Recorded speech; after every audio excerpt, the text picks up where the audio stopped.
महाभारत का युद्ध समाप्त होने के बाद पांडवों ने 36 वर्षों तक हस्तिनापुर पर शासन किया। उनके शासनकाल के दौरान ही श्री कृष्ण और बलराम ने अपना देह त्याग दिया। यह देखकर पांडवों और द्रौपदी ने भी यह अनुभव किया कि उनका समय भी आ गया है। ऐसे में सवाल उठता है कि पांडव हमेशा धर्म के मार्ग पर चले फिर भी स्वर्ग क्यों नहीं प्राप्त हुआ, और पांडवों में से केवल युधिष्ठिर को ही स्वर्ग क्यों मिला। आइए दोस्तों, आज की इस वीडियो में जानते हैं, लेकिन वीडियो शुरू करने से पहले अगर आप नए हैं या आपने अभी तक चैनल को सब्सक्राइब नहीं किया है तो चैनल को सब्सक्राइब करें और बेल आइकन दबाना न भूलें ताकि हमारे चैनल की कोई भी वीडियो आपसे मिस न हो जाए। महाभारत का 18 दिन का युद्ध दुर्योधन की मृत्यु के बाद समाप्त हो गया। यह युद्ध इतिहास के सबसे बड़े युद्धों में से एक माना जाता है। युद्ध के बाद अपने बेटों को खोने वाले धृतराष्ट्र और गांधारी को राजमहल की सुख सुविधाएं रास नहीं आईं। उन्हें महल में अकेलापन महसूस होने लगा और इस अकेलेपन को दूर करने के लिए उन्होंने राजमहल छोड़ दिया और अपने जीवन के आखिरी पलों तक जंगल में रहे। दूसरी ओर भगवान श्री कृष्ण का यदुवंश भी धीरे धीरे समाप्त हो गया, जिसके कारण श्री कृष्ण ने भी अपने जीवन का अंत किया। पांडव 36 वर्षों तक हस्तिनापुर पर राज करने के बाद अपनी शाही जिंदगी बिताते हुए महसूस करने लगे कि अब उनके धरती पर रहने का समय समाप्त हो गया है।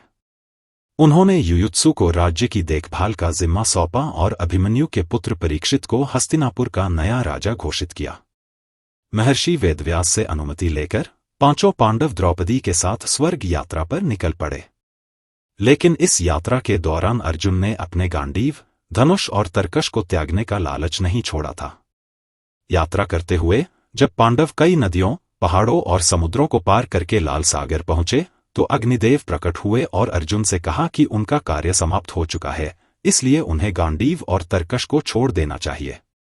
अग्निदेव को गांडीव और तरकश सौंपने के बाद पांडव अपने मार्ग पर आगे बढ़े और एक कुत्ता भी उनके साथ चलने लगा। जब युधिष्ठिर ने इस कुत्ते की वजह जानी तो उन्होंने कहा कि यह कुत्ता उनकी वफादारी के कारण उनके साथ चल रहा है। पांडवों ने पृथ्वी की परिक्रमा पूरी करने की इच्छा से उत्तर दिशा की ओर यात्रा की। उत्तर दिशा से पृथ्वी की परिक्रमा करने के बाद केदारनाथ में भगवान शिव ने उन्हें दर्शन दिए और स्वर्ग का मार्ग बताया। आगे यात्रा करते हुए पांडव बालू के समुद्र को पार करने के बाद सुमेरु पर्वत के दर्शन करते हुए बद्रीनाथ पहुंचे, जहां सरस्वती नदी को पार करना द्रौपदी के लिए कठिन हो गया। भीम ने नदी के बीच एक चट्टान रख दी, जिस पर चलकर द्रौपदी ने नदी को पार किया। कहा जाता है कि आज भी माना गांव में सरस्वती नदी के प्रारंभिक स्थान पर वह चट्टान मौजूद है, जिसे वर्तमान में भीम पुल कहा जाता है। थोड़ी दूर चलने के बाद द्रौपदी एक स्थान पर लड़खड़ाकर गिर गई। यह देख भीम ने युधिष्ठिर से पूछा कि द्रौपदी ने कोई पाप नहीं किया, फिर उसके साथ ऐसा क्यों हुआ। इस पर युधिष्ठिर ने उत्तर दिया कि द्रौपदी हम पांचों भाइयों में सबसे अधिक प्रेम अर्जुन से करती थी, और इस प्रकार स्वर्ग के रास्ते पर चलते हुए द्रौपदी ठोकर खाकर गिर गई। युधिष्ठिर ने उसे बिना देखे अपनी यात्रा जारी रखी। कुछ देर बाद सहदेव भी गिर पड़ा। तब भीम ने युधिष्ठिर से सहदेव के गिरने का कारण पूछा। युधिष्ठिर ने कहा कि सहदेव को अपनी विद्वत्ता पर बहुत घमंड था और वह किसी को अपने बराबर नहीं समझता था, इसलिए उसकी यह दशा हुई। इसके बाद नकुल भी गिर गया और वह भी अपनी यात्रा पूरी नहीं कर सका। भीम ने इसका कारण पूछा तो युधिष्ठिर ने बताया कि नकुल को अपने सुंदर होने पर बहुत घमंड था, इसलिए वह भी स्वर्ग नहीं पहुंच सका। कुछ समय बाद अर्जुन भी धराशायी हो गए। यह देखकर युधिष्ठिर ने भीम से कहा कि अर्जुन को अपने शौर्य पर गर्व था। अर्जुन का मानना था कि वह एक ही दिन में सभी शत्रुओं का संहार कर देगा, लेकिन वह ऐसा कभी नहीं कर पाया, और इसी अहंकार के कारण आज अर्जुन की यह हालत हो गई है। अपने सभी भाइयों के पापों की व्याख्या करते हुए युधिष्ठिर और उनका कुत्ता तथा भीम आगे बढ़ते रहे, लेकिन थोड़ी देर बाद भीम भी गिर पड़ा। भीम के पूछने पर युधिष्ठिर ने कहा कि भीम बहुत ज्यादा खाते थे और अपनी शक्ति का झूठा दिखावा करते थे, इसलिए वह इन हालातों में गिर पड़ा। अब केवल युधिष्ठिर और वह कुत्ता ही बचे थे। जब वे दोनों अपनी यात्रा पूरी करके स्वर्ग के दरवाजे पर पहुंचे तो उन्हें वहां देवराज इंद्र मिले। देवराज इंद्र को देखकर युधिष्ठिर ने उनसे कहा कि उनके चारों भाई और द्रौपदी यात्रा के बीच में गिर गए थे और उन्हें भी साथ लाना चाहिए। इस पर इंद्र ने युधिष्ठिर को बताया कि उनके भाई और द्रौपदी पहले ही शरीर छोड़कर स्वर्ग पहुंच चुके हैं और युधिष्ठिर को अपने शरीर के साथ स्वर्ग जाने का मौका मिला है। लेकिन इंद्र ने कहा कि वह कुत्ता उनके साथ स्वर्ग में नहीं जा सकता। युधिष्ठिर ने दृढ़ता से कहा कि वह कुत्ता भी उनके साथ स्वर्ग जाएगा। काफी समझाने के बाद भी जब युधिष्ठिर नहीं माने तो कुत्ते के रूप में मौजूद यमराज अपने असली रूप में प्रकट हो गए।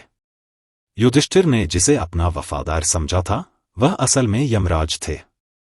युधिष्ठिर की अच्छाई और सच्चाई को देखकर यमराज बहुत खुश हुए और उन्हें आशीर्वाद देकर चले गए। इसके बाद इंद्र और युधिष्ठिर रथ में बैठकर स्वर्ग की ओर चले। जब युधिष्ठिर स्वर्ग पहुंचे तो वह बहुत हैरान हुए। उन्होंने देखा कि दुर्योधन भी देवताओं के साथ स्वर्ग में एक दिव्य सिंहासन पर बैठा हुआ है। युधिष्ठिर ने इंद्र से इसका कारण पूछा तो इंद्र ने बताया कि दुर्योधन ने अपने जीवन में चाहे झूठ और अधर्म का साथ दिया था, लेकिन उसने अपने वीरता के कारण स्वर्ग का स्थान पाया है।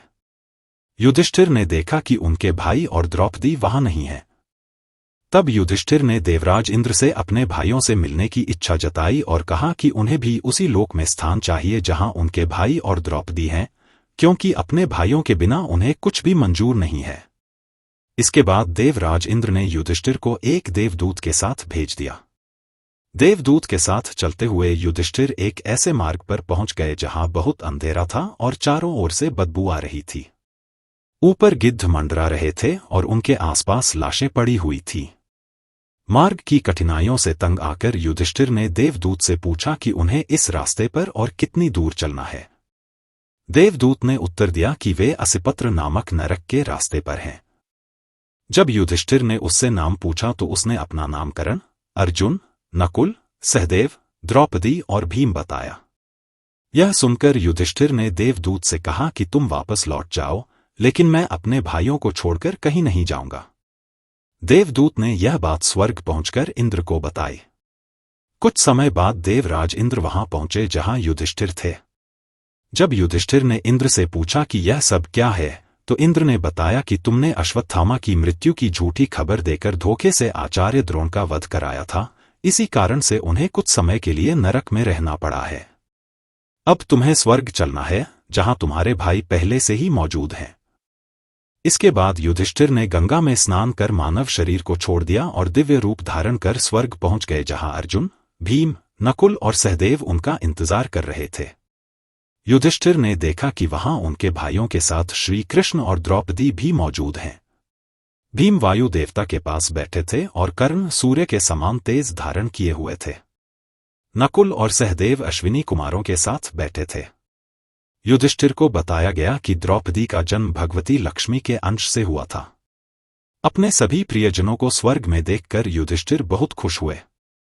दोस्तों, यह थी पांचों पांडवों की स्वर्ग जाने की कहानी। उम्मीद है आपको इस वीडियो से बहुत कुछ नया सीखने को मिला होगा। अगर आपको यह वीडियो पसंद आई हो तो इसे लाइक करें और अगर आप इस चैनल पर नए हैं तो चैनल को सब्सक्राइब करना न भूलें।